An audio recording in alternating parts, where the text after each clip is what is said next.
You were given a definition of strength before you were old enough to question it, and it was taught to you by people who were themselves taught it by people who were taught it before that. The definition said that strength meant not needing things, not showing pain, not asking for help, not losing composure, not being moved. It said that the strong man was the one who carried everything and showed nothing, who could take whatever came at him and remain unchanged, who needed nothing from anyone and gave everything to whatever was required of him. And you absorbed that definition. You tried to live it. You became, in many ways, very good at it.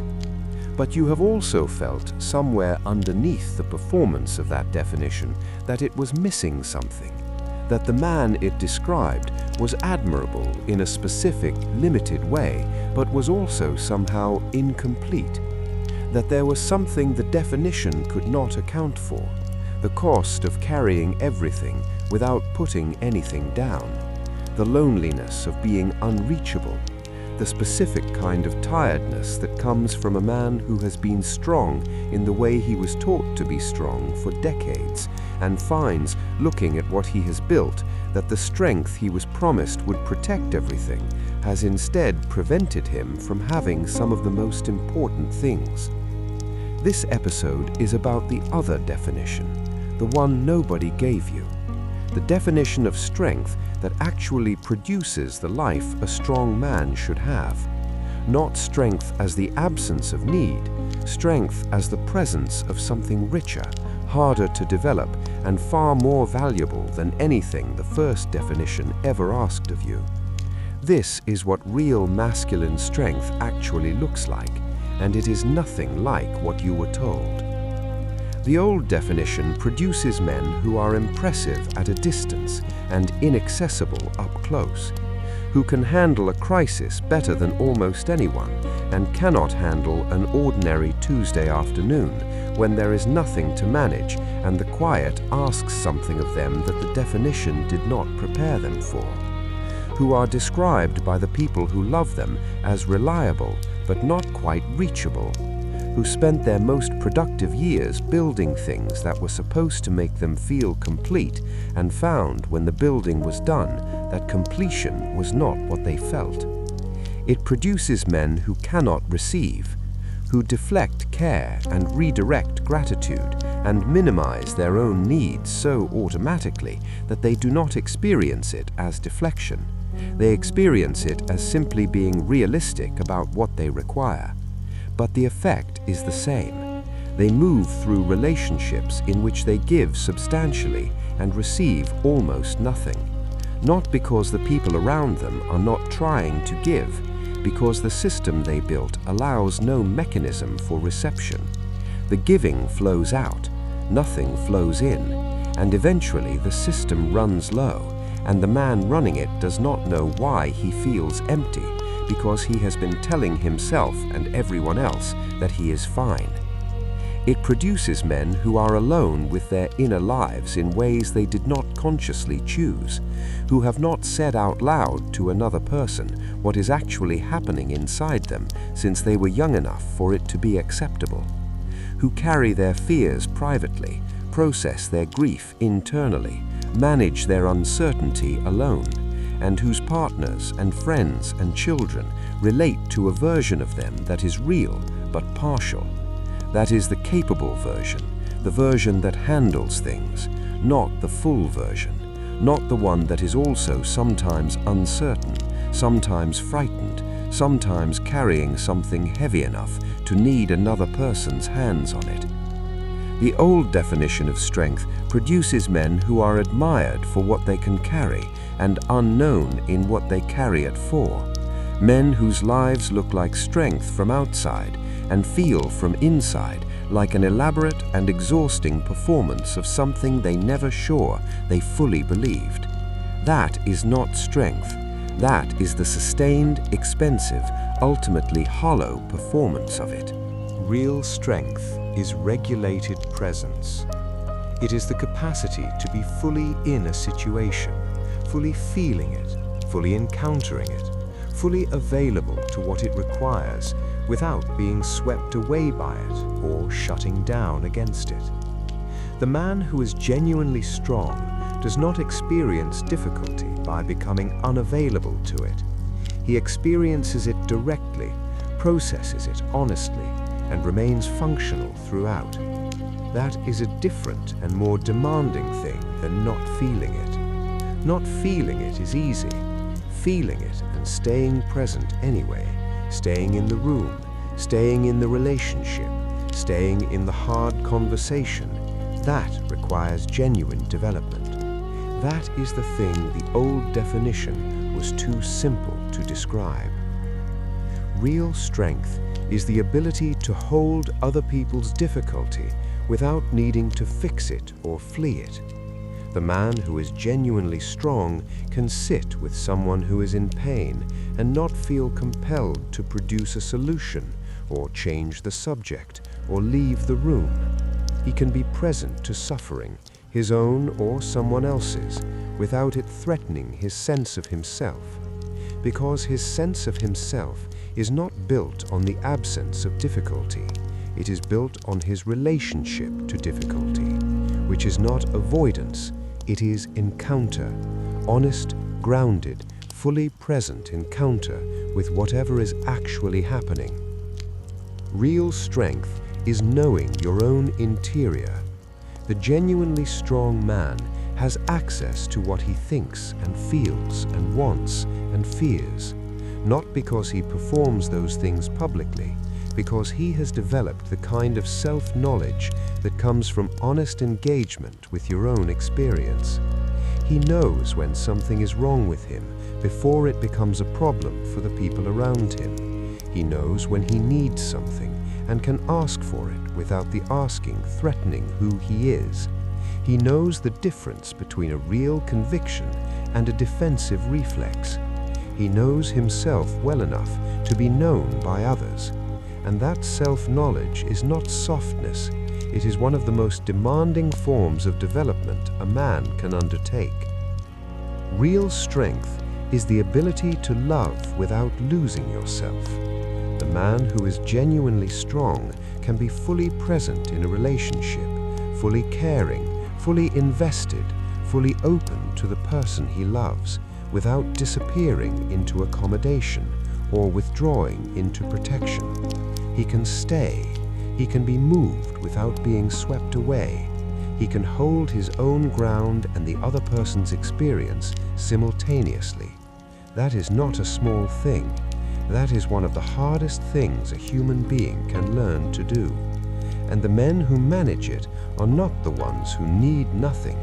They are the ones who have done enough work on themselves to be able to need something, ask for it honestly, receive it fully, and give back from genuine abundance rather than from fear. The first thing that builds real strength is honest self-examination, not therapy necessarily, though that helps. The specific practice of looking at yourself without the defensive story, without the narrative that makes everything you did make sense and everything that went wrong someone else's fault, with the particular kind of courage that is required to sit with the possibility that some of the patterns you have been running are patterns you built, that some of the things you call your character are responses to wounds you have not fully acknowledged, that the man you have become is both genuinely you and also shaped by things that happened to you that you did not choose and have not fully examined. That examination is not weakness. It is the beginning of the only kind of strength that is actually yours, rather than borrowed from the definition someone else handed you. The second thing that builds real strength is the practice of staying present under pressure, not performing calm, being genuinely regulated, learning to tolerate the emotional intensity of difficult situations without needing to shut down or explode or escape. This is built the same way all physical capacities are built, through repeated exposure to progressively larger challenges. You stay in the difficult conversation a little longer than you usually would. You tolerate the discomfort of someone else's emotion without immediately moving to fix it. You sit with your own uncertainty without filling it with the first available distraction. You practice, incrementally, the capacity to be with difficulty rather than manage your distance from it. And over time, slowly, with setbacks, without drama, the window of what you can hold without losing yourself expands. The third thing that builds real strength is letting yourself be known. This is the most counterintuitive item on the list for most men, because being known feels like exposure, like vulnerability, like the thing the old definition specifically said you should not do. But being known, genuinely, fully, in the real version rather than the managed version, is what produces the specific internal experience that the old definition was supposed to produce but never could. Security. Not the performance of security, the actual experience of it. The experience of being seen fully, including in your difficulty and your uncertainty and your need, and finding that you are still there, that the person who knows you stayed, that the relationship held, that you were not diminished by being known, you were completed by it. Think about the men you most respect, not the ones who are most impressive, the ones you most respect, the ones whose lives, when you look at them honestly, seem to contain something real, who have genuine relationships, not polished ones, real ones, who can be in difficulty without performing their way through it, who know themselves clearly enough to be honest about their limitations without those limitations threatening their identity, who are, in the specific way that matters, fully present in their own lives. Now think about what those men have in common, not their achievements, their qualities, the way they carry themselves, not in impressive moments, but in ordinary ones, the way they respond when something goes wrong, the way they receive care, the way they are with the people they love in the small, unobserved moments that do not require performance. What is there that the old definition of strength cannot account for? What is present in those men that the model you were given never described? And ask yourself honestly, which version of strength are you building? Are you building the kind that produces respect at a distance and loneliness up close? Or are you building the kind that produces something worth having, a life that is fully inhabited, relationships that are genuinely close, an inner world that you know and can be known in? Not as a judgment, as a question about direction, because the direction is a choice, not a dramatic one, a daily one, made in the small moments when you could perform the old strength or practice the real one. And every time you choose the real one, even slightly, even imperfectly, you build something that the performance never could. You build the actual thing. The man described by the old definition of strength is not a man to be envied.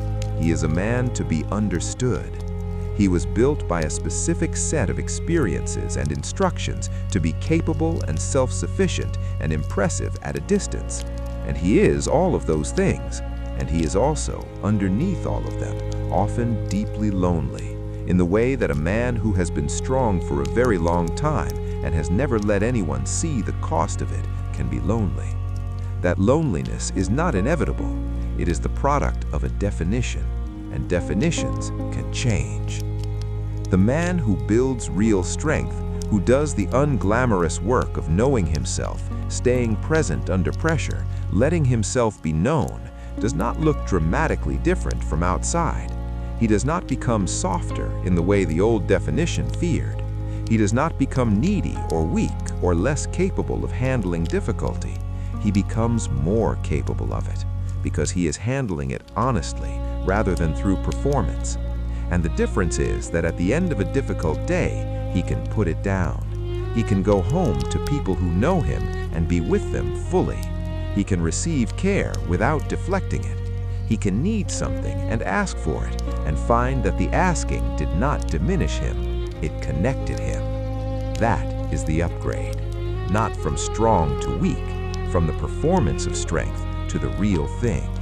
From the man who cannot be touched to the man who can be fully present. From the man who carries everything to the man who carries what is his and puts down what is not.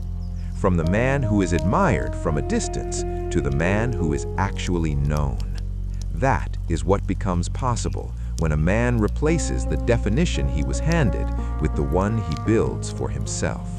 Not from scratch, from everything he already is, examined honestly and developed fully. That man already exists inside you. The question is only whether you are willing to let him come forward.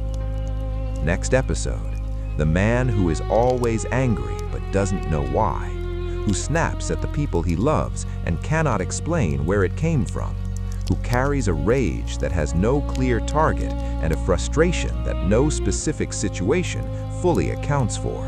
The psychology of male anger, what it's really protecting, what it's really made of, and how to work with it rather than against everyone around you. That one is next.